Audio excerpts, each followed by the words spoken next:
तो जैसा कि आपको पता है दोस्तों, चुप एक अंधेरी दास्तां के पिछले एपिसोड में कृतिका के साथ क्या हुआ था। तो जैसा कि आपने पिछले एपिसोड में देखा दोस्तों, कृतिका के स्कूटर के सामने अचानक निखिल आ गया। जैसे ही कृतिका कुछ करती और स्कूटर से उतर के निखिल से कुछ पूछती, उससे पहले ही किसी ने कृतिका के सिर पर वार कर दिया। और देखते ही देखते निखिल और उसके दोस्त मिलकर कृतिका को घसीटते हुए एक अंधेरी और सुनसान जगह पे ले जाते हैं। कि तभी उसके दोस्तों को लगता है कि निखिल के इरादे कुछ सही नहीं है, पर फिर भी वो निखिल का साथ देते हैं क्योंकि वो भी निखिल के साथ नशेली हालत में धुत थे। तभी निखिल की सोच डगमगाई और उसने अपने दोस्तों के साथ उसका गैंग रेप कर दिया। निहारिका गिड़गिड़ाई, अपने जिस्म की भीख मांगती रही, उनके सामने तड़पती रही और चिल्लाती रही कि मुझे छोड़ दो, मुझे छोड़ दो। लेकिन फिर भी निखिल ने और उसके दरिंदे दोस्तों ने उस पर ज़रा भी दया नहीं दिखाई और अपने गुनाह को अंजाम दिया। जब सबका नशा उतरा और सब ने देखा कि उनसे कितनी बड़ी भूल हो चुकी है, तो सब के सब निखिल पर उंगलियां उठाने लगे, बोलने लगे कि निखिल, यह सब तेरी वजह से हुआ है। इस गुनाह का पूरा जिम्मेदार तू है, इस गुनाह के भागीदार तुम सब भी हो। इसीलिए सब ने सोचा कि कृतिका की बॉडी को कुछ करना होगा, कहीं पे दफनाना होगा या फिर कहीं पे छोड़ना होगा। कि तभी उन्होंने देखा सुबह होने लगी और लोगों की चहल पहल बढ़ने लगी। तभी सब लोगों ने सोचा कि बॉडी को दफना देते हैं, लेकिन लोगों की चहल पहल देखते ही सब लोगों ने बॉडी को किनारे फेंक दिया। देखते ही देखते कृतिका की बॉडी नदी पे सड़ गई, गल गई, लेकिन किसी ने उसके बारे में कुछ नहीं सोचा। सोचा कि कृतिका कहीं पे गुम हो चुकी है, लेकिन किसी ने इस बारे में कुछ नहीं सीरियस लिया। देखते ही देखते नदी किनारे कृतिका की बॉडी पड़ी पड़ी सड़ गई। देखते ही देखते दिन हफ्तों में बदल गए और छुट्टियां ख़त्म होने में आई। कॉलेज की छुट्टियां ख़त्म होने में आई। तभी एक दिन उसी रास्ते पे नदी के पास से एक आदमी गुजर रहा था। उसे एक बहुत ही घिनौनी बदबू आई। उस आदमी ने पास जाकर देखा तो उसे पता चला यह किसी लड़की की लाश है। उसने कृतिका की लाश को ढक दिया और पुलिस को फ़ोन करना समझदारी का काम समझा। कुछ देर बाद वहाँ पे पुलिस आती है और जांच पड़ताल शुरू कर देती है। तभी इंस्पेक्टर को पता चलता है कि कुछ दिनों पहले एक लड़की की मिसिंग रिपोर्ट आई थी। तो उसे लगता है कि इसका फॉरेंसिक टेस्ट करना सही होगा, इसलिए वो उसके सैंपल्स भेजता है फॉरेंसिक लैब में। अगले दिन जब फॉरेंसिक लैब के रिपोर्ट्स आते हैं, तभी पुलिस को पता चलता है कि ये वही लड़की है जो कुछ दिनों पहले गुमशुदा हुई थी। तभी पुलिस को लगता है कि इस लड़की के माँ बाप को यहाँ पे बुलाना सही होगा। जब पुलिस कृतिका के माँ बाप को बुलाती है, तब उसके माँ बाप कहते हैं कि जब वो हॉस्टल में रहा करती थी, तब उसके साथ सिर्फ और सिर्फ दिव्या रहती थी। क्यों? क्योंकि वो उसकी बहुत ही अच्छी दोस्त थी। अब पुलिस दिव्या को बुलाती है पूछताछ के लिए, क्योंकि आखिरी बार दिव्या के फ़ोन में कृतिका का नंबर पाया गया था।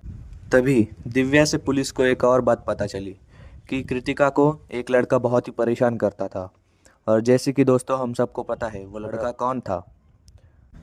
जैसे कि हमें पता है वो लड़का निखिल है, तो पुलिस निखिल को जल्दी से जल्दी बुलाने की कोशिश करती है। निखिल और दिव्या से पुलिस बारी बारी पूछताछ करती है। पुलिस निखिल और दिव्या को घर भेजती है, लेकिन उससे पहले पुलिस दिव्या और निखिल को कहती है, जाने से पहले तुम यहाँ पे अपने डीएनए सैंपल्स दे के जाओ।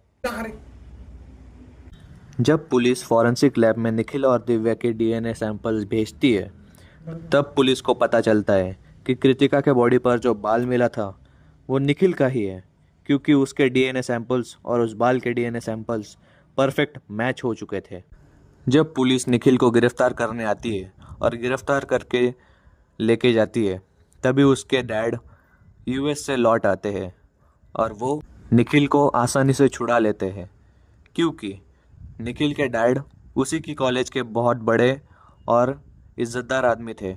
साथ ही वो कॉलेज के ट्रस्टी भी थे। तो देखा दोस्तों, हमें जैसे कि पता चल चुका है निखिल एक अमीर बाप की बिगड़ी हुई औलाद है। इसी वजह से वो जेल से इतनी जल्दी छूट चुका। निखिल के डैड बहुत ही पहुँचे हुए इंसान थे। उन्होंने बहुत ही आसानी से निखिल का केस दबा दिया और कृतिका के माँ बाप को बोलने के लिए कह दिया कि कृतिका के साथ सिर्फ एक एक्सीडेंट हुआ था, इसीलिए उसकी मौत हो चुकी है। निराश हुए कृतिका के माँ बाप जब गांव को जाते हैं और अर्जुन से मिलते हैं तो उससे कहते हैं कि कृतिका के साथ ये बहुत बुरा हादसा हो चुका है। अर्जुन निहारिका का बहुत पुराना बचपन का दोस्त था। वो और निहारिका बचपन में ही डिसाइड कर चुके थे कि वो बड़े होके शादी करेंगे और अपना सुखी जीवन निभाएंगे। अर्जुन अंदर से टूट जाता है जब उसे पता चलता है कि कृतिका के साथ इतनी बदसलूकी हुई है और नाइंसाफ़ी हुई है। जब उसे पता चलता है कि ये केस दबा दिया गया है, तभी वो ठान लेता है कि कृतिका को इंसाफ दिला के रहेगा और उसके गुनहगारों को सज़ा भी दिला के रहेगा।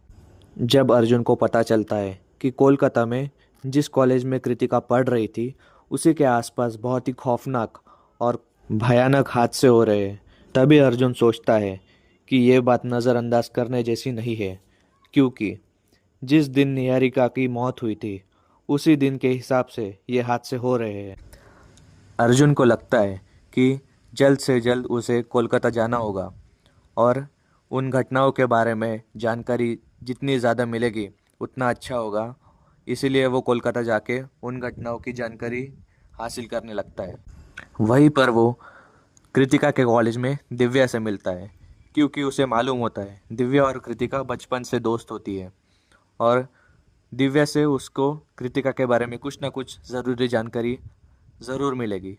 जब अर्जुन ज़रूरी जानकारी हासिल कर लेता है तब उसे किसी काम से अपने गांव वापस जाना पड़ता है।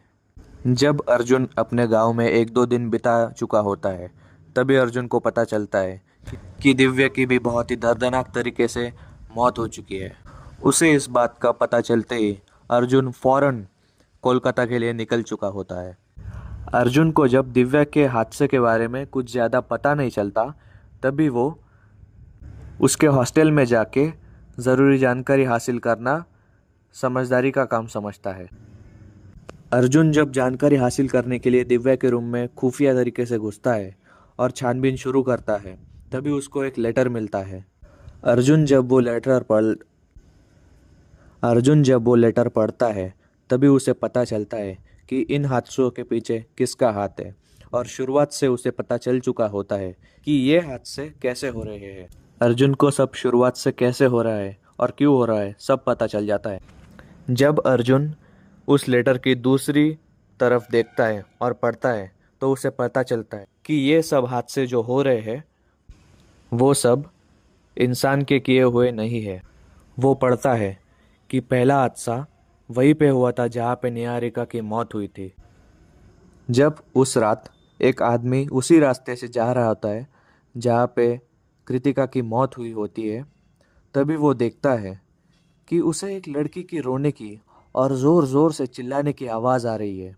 वो देखने जाता है और हक्का बक्का हो जाता है, क्योंकि वो वहाँ पे एक लड़की की लाश को देखता है जो रो रही है, गिड़गिड़ा रही है और खून से सनी हुई है। तभी उसे याद आता है कि ये वही रास्ता है जहाँ पे एक लड़की की मौत हुई थी। उस आदमी को कुछ पता नहीं चलता और वो भागते भागते उसी हॉस्टल में चला जाता है जो कृतिका की थी। लेकिन उसी रात वहीं पे उस हॉस्टल में उसके साथ बहुत ही घिनौना हादसा होने वाला था। जब वो हॉस्टल के गेट के पास पहुंचता है तब वो वॉचमैन को वहाँ पे नहीं पाता है। वो पाता है उसी लाश को जो उसके सामने खड़ी होती है, खून से लथपथ। उस लाश को देखते ही वो वहीं पे बेहोश हो जाता है। अगली सुबह जब वॉचमैन देखता है कि गेट के सामने एक आदमी बेहोश पड़ा है तो वो उसे उठाने जाता है। वो देखता है और कहता है कि कौन हो भाई, यहाँ पे क्या कर रहे हो। जब वो आदमी जागता है और चिल्लाने लगता है, वॉचमैन बोलता है क्या हुआ, चिल्ला क्यों रहे हो। अरे मैं इंसान ही हूँ, भूत देख लिया है क्या। तभी वो आदमी कहता है हाँ भाई, भूत ही देख लिया है मैंने, क्या कहूँ। यहीं पे पास में रात को जा रहा था तभी मुझे एक आत्मा दिखी। मैंने सोचा कि कोई लड़की होगी, कोई औरत होगी, लेकिन वो तो एक आत्मा आत्मा थी। और मुझे पता चला कि ये वही लड़की है जिसकी यहाँ पे मौत हुई थी। जब दिव्या को पता चलता है कि एक आदमी के साथ कुछ हादसा हुआ है, तभी वो सोचने लगती है कि कहीं उसी गलती की सज़ा देने के लिए कृतिका वापस तो नहीं आ चुकी है।